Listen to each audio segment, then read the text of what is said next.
Kalau yang tertulis aja abu-abu, lah yang tidak tertulis, bagaimana kita tahu kebenarannya?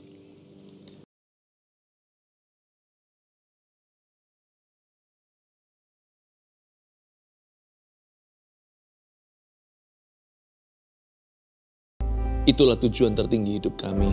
Kami tahu Engkau sudah menerima kami apa adanya. Justru karena Engkau sudah mengampuni kami, menerima kami. Kami ingin hidup untuk menyenangkan hati-Mu. Celikkan mata hati kami untuk mengenali kehendak-Mu yang sempurna atas hidup kami. Supaya kami tidak settle, tidak puas untuk plan B, untuk rencana Tuhan. Ya Tuhan Yesus yang diizinkan. Kami ingin sekali ya Tuhan melakukan ya Tuhan dan menggenapi rencana-Mu yang terbaik atas hidup kami. Mari Tuhan Yesus ajari kami agar kami tidak seorang pun yang sesat hati, sesat pikiran. Kami ingin mengikuti Tuhan dari jarak dekat bukan dari jarak jauh. Sempurnakan Tuhan iman kami. Ajari kami hari ini untuk beriman kepada-Mu. Ajari kami untuk mengenal-Mu. Curahkan roh pengenalan akan Allah dalam hati setiap keluarga saat teduh. Dan berikan kepada hamba-Mu kata-kata untuk bisa diimpartasikan dan memperbaharui akal budi setiap kami. Tutup bungkus dengan darah Yesus, sembunyikan hamba-Mu di balik salib Kristus. Dalam nama Yesus, haleluya. Amin. Puji Tuhan. Sebuah pengajaran saya siapkan yang bisa menyelamatkan nyawa dan waktu kita yang berharga. Sehingga kita tidak akan sia-siakan hidup. Supaya masa depan kita itu bisa diselamatkan dari kesalahan. Dan kita juga diluputkan dari rasa sakit yang tidak perlu di hidup ini karena kebodohan. Karena itu saya kasih judul 1, 2, 3 tentang perkenanan Tuhan. Kita kan belajar untuk mengenal hati Allah kita dan menemukan kehendak-Nya. Ada 1, 2, 3 hal yang perlu kita catat dan perlu kita hayati. Mari kita sama-sama membuka sebuah cerita tentang burung puyuh. Di Bilangan pasal 11 ayat 31. Bilangan 11 ayat 31 sampai 35. Lalu bertiuplah angin yang dari Tuhan asalnya. Dibawanyalah burung-burung puyuh dari sebelah laut dan dihamburkannya ke atas tempat perkemahan dan di sekelilingnya kira-kira sehari perjalanan jauhnya ke segala penjuru dan kira-kira 2 hasta tingginya dari atas muka bumi. Lalu sepanjang hari dan sepanjang malam itu dan sepanjang hari esoknya bangkitlah bangsa itu mengumpulkan burung-burung puyuh itu. Setiap orang sedikit-dikitnya mengumpulkan 10 homer. Kemudian mereka menyebarkannya lebar-lebar sekeliling tempat perkemahan. Selagi daging itu ada di mulut mereka sebelum dikunyah, maka bangkitlah murka Tuhan terhadap bangsa itu. Dan Tuhan memukul bangsa itu dengan suatu tulah yang sangat besar. Sebab itu dinamailah tempat itu Kibrot Ta'awah. Karena di sanalah dikuburkan orang-orang yang bernafsu rakus. Dari Kibrot Ta'awah berangkatlah bangsa itu ke Hazerot. Dan mereka tinggal di situ. 1, 2, 3 tentang perkenanan Tuhan. Suatu hari terjadi perkara supranatural. Tidak semua miracle itu karena perkenanan. Tidak semua mujizat itu karena Tuhan happy. Karena itu kita perlu bisa membedakan mana kehendak Tuhan yang sempurna, mana yang oke lah. Dan terutama juga kita harus menyadari apa yang Tuhan tidak kenan. Waktu itu, kasih sedikit background story, latar belakang. Konteksnya begini, bangsa Israel itu nafsu. Enak ya di Mesir segala, mulai bersungut-sungut. Udah gak betul kalau beranjak dari komplain itu apapun yang muncul dari hatimu itu salah semua. Tapi Tuhan itu sabar dan banyak sabar. Tuhan itu dengarkan keluh kesah mereka. Ya sudahlah, kamu mau apa? Mau daging? Aku kasih daging. Dan Tuhan melihat bahwa bangsa Israel ini tidak terkendali lagi. Keinginan mereka, birahi mereka. Pokoknya kalau mereka sudah menggebu-gebu ingin sesuatu, tidak ada orang bisa menghalangi. Tuhan pun seolah-olah tidak bisa menghalangi mereka. Karena manusia punya kehendak bebas ya, apa boleh buat. Tuhan itu dalam konteks sebelum ini, ayat ini, Tuhan juga mengambil sebagian dari rohnya Musa. Hatinya Musa, sikap hatinya, yang dari Roh Kudus datangnya itu diimpartasikan ke 70 tua-tua. Mereka semua kepenuhan di kemah. Bersamaan dengan itu, orang-orang kepenuhan Roh Kudus di sisi satu, sisi lainnya itu orang-orang ingin memuaskan kedagingan. Kok bisa ya? Yang satu haus dan lapar akan Roh Kudus, yang satu haus dan lapar akan perkara-perkara dunia. Yang satu kemah ini berkenan kepada Tuhan, Roh Kudus dicurahkan. Yang satu lagi, Tuhan terpaksa mengabulkan doa karena mereka memaksa. Ayat 31 sekarang kita lihat kejadiannya. Lalu bertiuplah angin yang dari Tuhan asalnya. Ini tricky ya. Kalimat ini seolah-olah jebakan.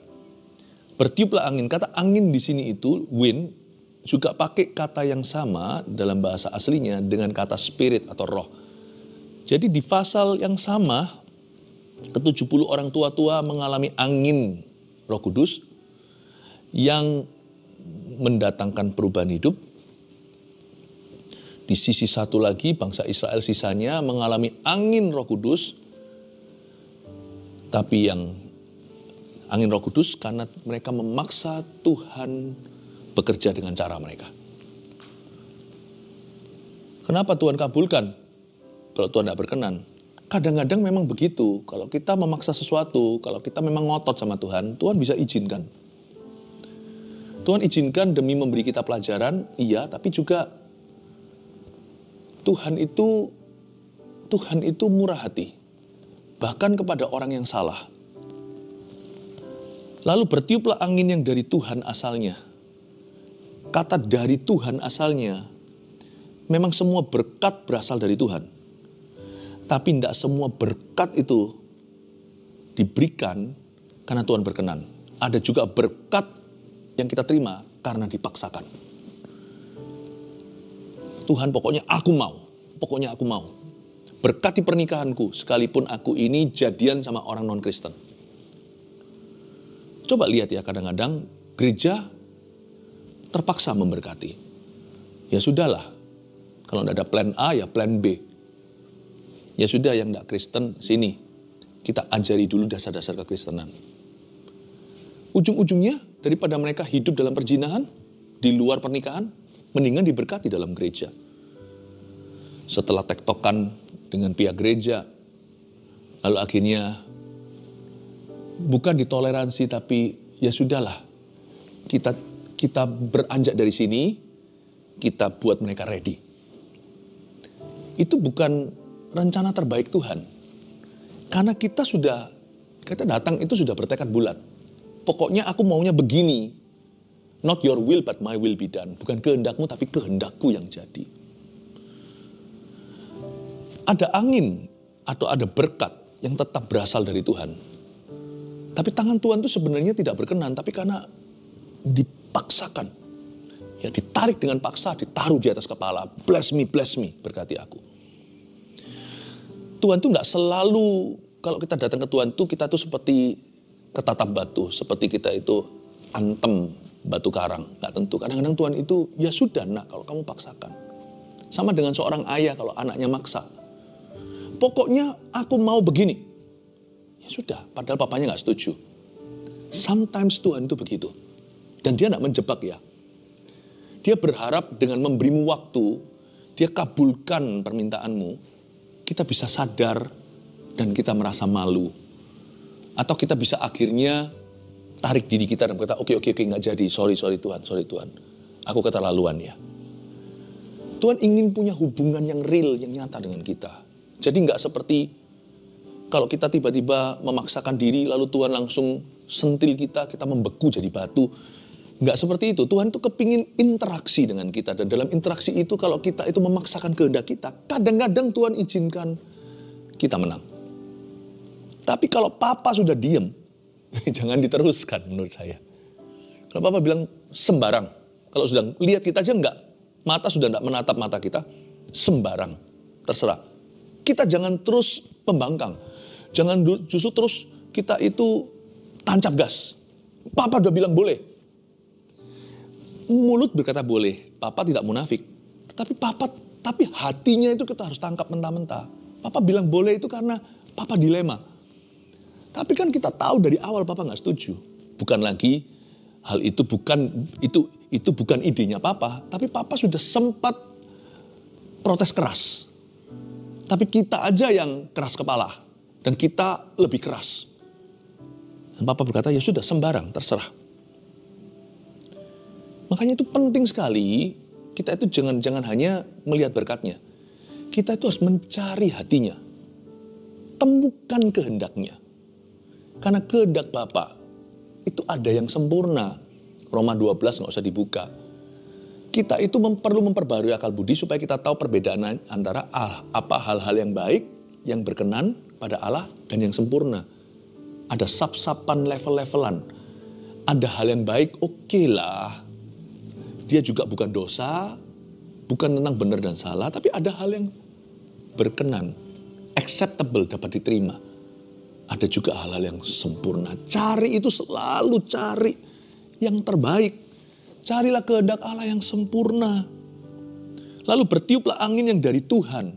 Anginnya dari Tuhan. Tapi angin itu keluar dari Tuhan karena paksaan. Lalu bertiuplah angin yang dari Tuhan asalnya, dan gara-gara angin itu, ini Roh Kudus loh bekerja. Hari itu sore-sore Roh Kudus kumpulkan burung puyuh jumlahnya jutaan. Dibawanya lah burung-burung puyuh dari sebelah laut. Oleh angin itu, by the wind atau the Spirit of God, Roh Allah, mengumpulkan semua burung-burung itu jumlahnya jutaan. Karena bangsa Israel memaksa. Dan dihamburkannya ke atas tempat perkemahan. Dibawa ke perkemahan. Dan di sekelilingnya. Saya kok jadi ingat pada waktu Pentakosta, Roh Kudus juga turun kan? Ada angin, bahkan api, lidah-lidah api. Lalu bukan kumpulkan burung, tapi karena Tuhan itu happy sekali. Hari itu gereja perjanjian baru dilahirkan dan mengalami kepenuhan. Maka Roh Kudus bukan mengumpulkan burung puyuh, tapi mengumpulkan jiwa-jiwa dari segala bangsa yang berkumpul di Yerusalem. 3.000 bertobat hari itu mendengar khotbah Petrus. Ini Roh Kudus melakukan yang sama, tapi kali ini disuruh melakukan kerjaan rendahan. Bangsa Israel suruh Roh Kudus.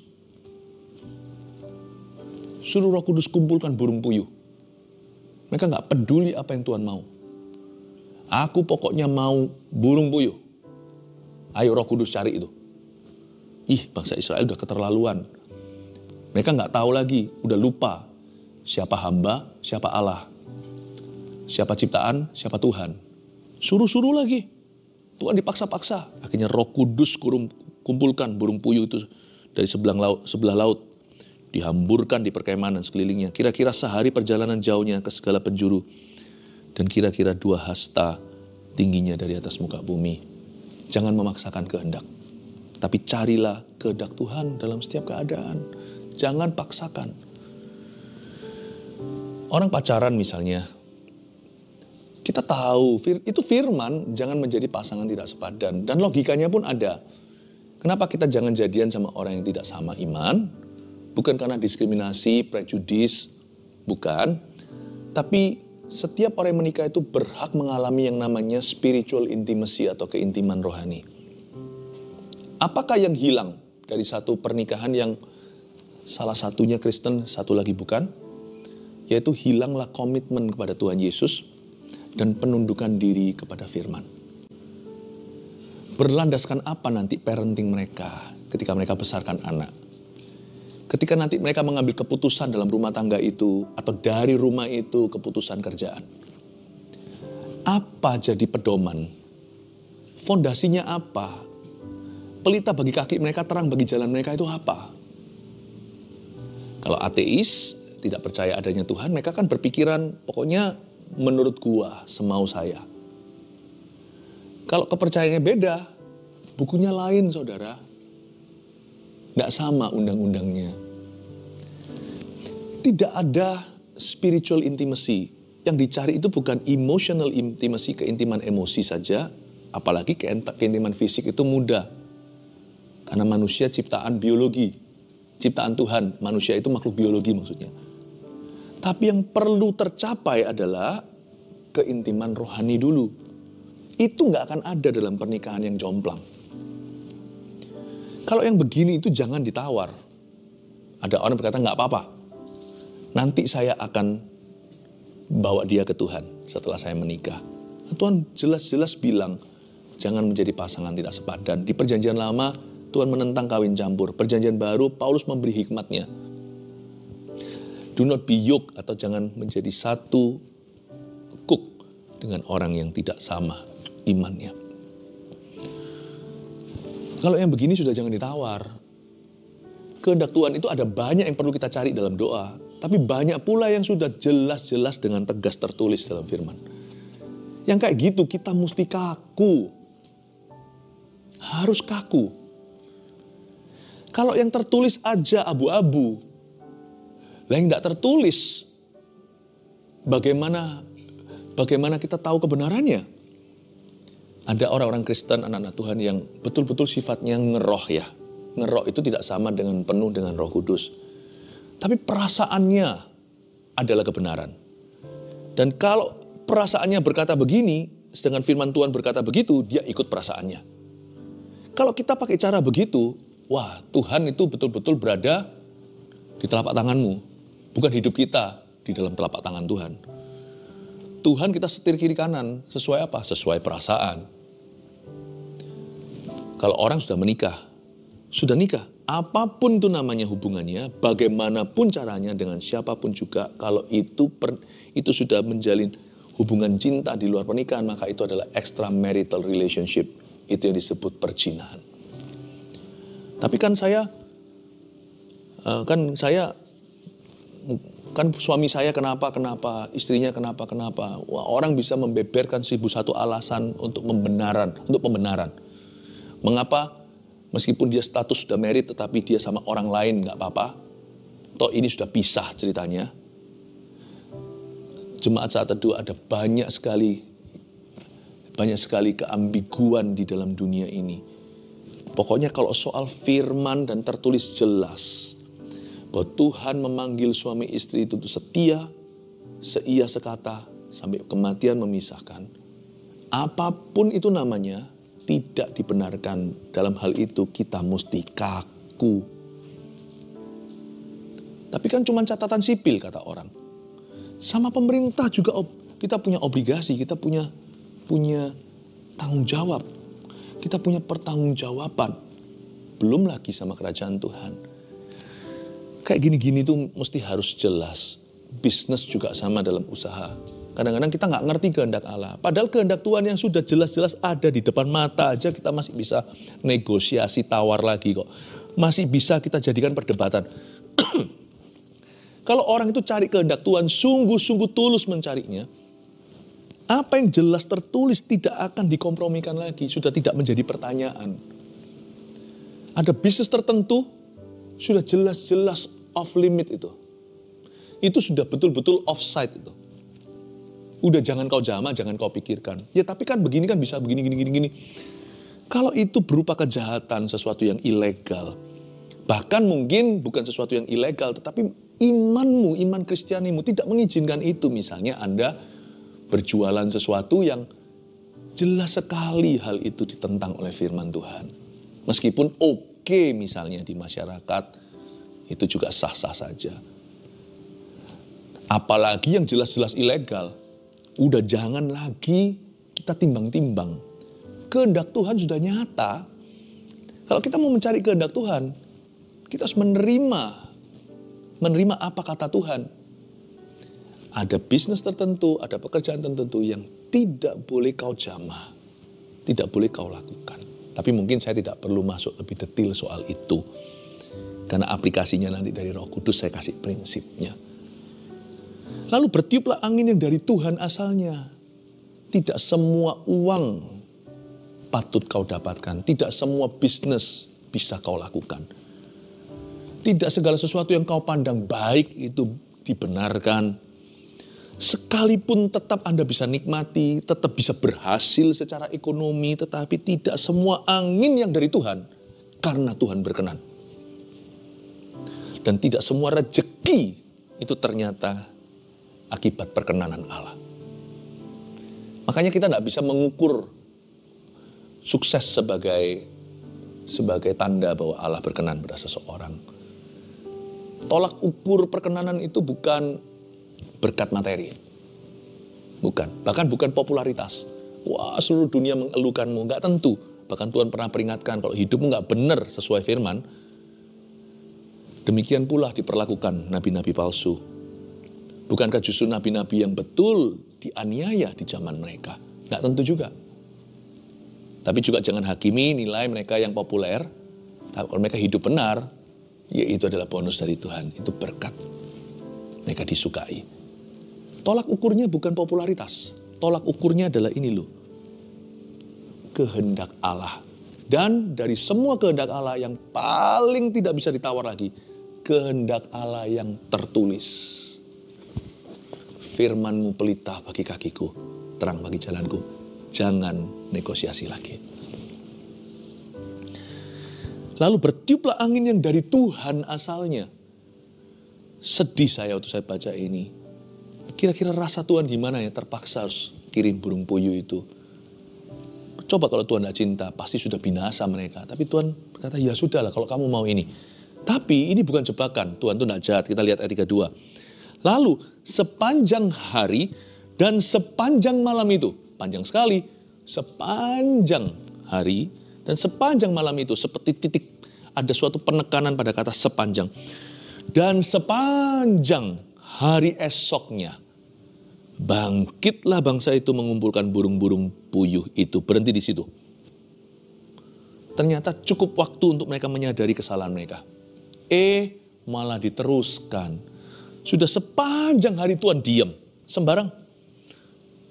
Sepanjang malam. Musa kan sudah ngomong sama bangsa Israel, apa yang kamu minta itu, kamu ngotot ya? Ya sudah, kalau kamu mau, Tuhan akan beri. Kalau gaya bahasanya sudah begitu, harusnya kita ngerti lah ya. Bangsa Israel tidak bodoh kok. Bebal tidak sama dengan bodoh. Bebal tidak ada hubungan dengan intelektual. Bebal itu adalah tahu, smart, tapi dia tidak pedulikan Tuhan. Lalu sepanjang hari dan sepanjang malam itu, cukup waktu untuk mereka itu sadar, malah diteruskan. Sekarang kita lihat ya apa yang membuat Tuhan marah. Waktu saya baca ayat ini, loh Tuhan kasih lalu kenapa Tuhan bunuh mereka? Kok begitu ya Tuhan? Ya sudah, kasih, tapi kok nggak konsekuen? Sudah memberinya, Tuhan nggak terima. Itu kan sama dengan orang ngasih, lalu habis itu dia marah. Ya kalau gitu jangan diberikan. Atau setelah nolong, kemudian dia mencelakakan. Bukan. Kalau kita renungkan sungguhan, kita melihat bagaimana bangsa Israel keterlaluan. Jangan salahkan, karena kita juga punya kecenderungan yang sama. Lihat ayat 32b. Setiap orang sedikit-dikitnya mengumpulkan 10 homer. Banyak loh itu. Kemudian mereka menyebarkannya lebar-lebar sekeliling tempat perkemahan. Itu bukan setiap keluarga per kakak. Setiap orang mengumpulkan 10 homer. Tuhan lihat, loh kalian kok begini? Andai kata mereka makan secukupnya. Berikan pada kami hari ini makanan kami secukupnya. Doa Bapa kami. Nggak seperti orang kesetanan langsung kumpulkan. Menurut saya sih pasti ada yang terluka itu kan. Mereka saling nginjak lah, saling apalah. Burungnya banyak, Roh Kudus turunkan semua ke situ. Kenapa nggak pelan-pelan aja ambilnya? Ngapain sampai begitu rupa? Berantem, tarik-tarikan burung. Mungkin ada burungnya yang ketarik, robek di tengah. Padahal banyak sekali diambil juga nggak habis-habis. Tapi mereka bisa begitu bengis. Dan begitu jahat. Begitu picik. Dan begitu kesetanan. Begitu kesurupan. Begitu serakah. Ini yang Tuhan benci. Keserakahan itu pemberontakan. Dia begitu serakah. Ambil semua burung itu. Bukannya mawas diri dan ambil seperlunya. Malah mereka mencoba itu. Waktu Tuhan lihat gitu, Tuhan bukannya terkejut. Tuhan maha tahu. Tapi Tuhan sangat terluka di hatinya. Aku kan udah kasih. Kalau aku sudah bilang iya itu iya. Diturunkan burung sebanyak itu, udahlah cukuplah. Ambil seperlunya, sisanya nanti angin yang sama akan menghembuskan mereka masuk ke samudera. Biar dimakan ikan. Kalian harusnya ngambil cukuplah. Kalian kumpulkan segitunya, segitu banyaknya nggak ada kulkas. Kalian kumpulkan begitu banyak, toh busuk esok hari kayak mana itu kalau diambil ekstra. Sehari demi sehari, kecuali ada hari sabatnya. Tuhan lihat, ngapain sampai injak-injakan begitu? Tadi sudah kukasih waktu sepanjang hari itu, sepanjang malam itu, keesokan hari, sepanjang hari dan malamnya. Nggak sadar-sadar, ya sudah sana makan. Paling Tuhan menoleh ke belakang, udah nggak mau lihat saya. Mungkin Tuhan berkata, aku nggak mau lihat bangsa ini lagi. Terserah mereka mau makan berkat ini, udah. Tuhan kira mereka mawas diri, dikasih banyak-banyak, ambil secukupnya. Tuhan kalau ngasih kan selalu ekstra, nggak pernah kekurangan. Selalu kita yang harus berdoa dalam doa Bapa kami, berikan pada kami secukupnya. Karena Tuhan kalau memberi itu selalu berlebihan. Kalau nggak begitu, bukan Tuhan namanya. Tuhan itu kalau order food itu, pesan makanan itu selalu sampai 12 bakul dibawa pulang. Nggak pernah kurang-kurang. Manusia biasanya yang pelit atau salah perhitungan, not Tuhan. Tuhan kira nanti setelah itu mereka ambil gitu ya, cukup. Mungkin saling bantulah, paling enggak dalam dosa mereka itu tunjukkan sifat kesatria. Paling enggak di dalam kesalahan mereka itu masih ada sesuatu yang bangsawan gitu loh. Mungkin dia ambilkan ini saudaraku, mungkin ngomong sama temannya, ini jatuh burung puyuhmu, oh terima kasih. Mungkin membuat Tuhan masih ada kekaguman, masih ada terharunya gitu. Jangan keterlaluan kira-kira begitu. Dia lihat gak ada gitunya sama sekali. Dan mereka langsung makan di tempat, dicapik-capik itu, di sashimi, gak diapa-apain lagi. Makanya itu dikatakan di Alkitab di ayat 33, selagi daging itu ada di mulut mereka, jijik ya. Itu masih ada darahnya. Dimakan begitu, burungnya itu baru jatuh, mungkin ada beberapa yang belum mati. Makan langsung sikat dengan bulu-bulunya, saking rakusnya. Ya, paling enggak doa dulu kek sebelum makan. Ya, bilang papa makan, mama makan. Paling enggak dalam dosa mereka, kesalahan mereka itu masih ada sesuatu yang bisa dipertahankan. Tuhan kata ya sudahlah, kali ini aku ngalah lah. Memang ini bukan ideku, ini idemu, tapi paling tidak dalam idemu pun kamu melakukannya dengan cara yang baik. Paling tidak ada sesuatu nilai plus lah yang masih bisa dibanggakan. Baik, aku akan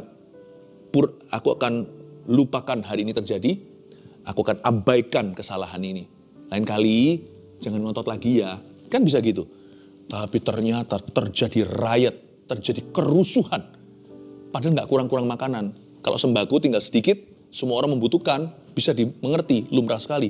Tapi ini berkelimpahan dan orang-orang rebutan. Dan begitu lagi cara mereka. Daging itu masih di mulut mereka sebelum dikunyah, maka bangkitlah murka Tuhan terhadap bangsa itu. Ayat ini dulu waktu saya baca tanpa renungan, saya tidak cerna dengan baik. Saya kira kenapa Tuhan kasih lalu Tuhan ngamuk? Kan menjebak namanya. Nih, lalu dimakan, setelah itu ditampar. Apa-apaan? Tapi waktu saya baca ini sekali lagi, ngerti aku. Sepanjang hari, sepanjang malam, sepanjang keesokan hari. Lalu setiap orang ngambil 10 homer. Lalu habis itu mereka rebutan kayak gitu. Desak-desakan dan dorong-dorongan. Lalu daging itu masih mentah-mentah. Langsung disikat, langsung dicapik-capik oleh mereka beserta darahnya. Ini orang nafsu sampai gak bisa nunggu. Tuhan berkata, ini bangsa sudah keterlaluan ini. Mereka sudah seperti hewan. Sebab itu dinamailah tempat itu Kibrot Ta'awah. Karena di sanalah dikuburkan orang-orang yang bernafsu rakus. Kibrot Ta'awah ini nama gak bagus. Ini artinya graves of craving. Ini artinya kuburan hawa nafsu.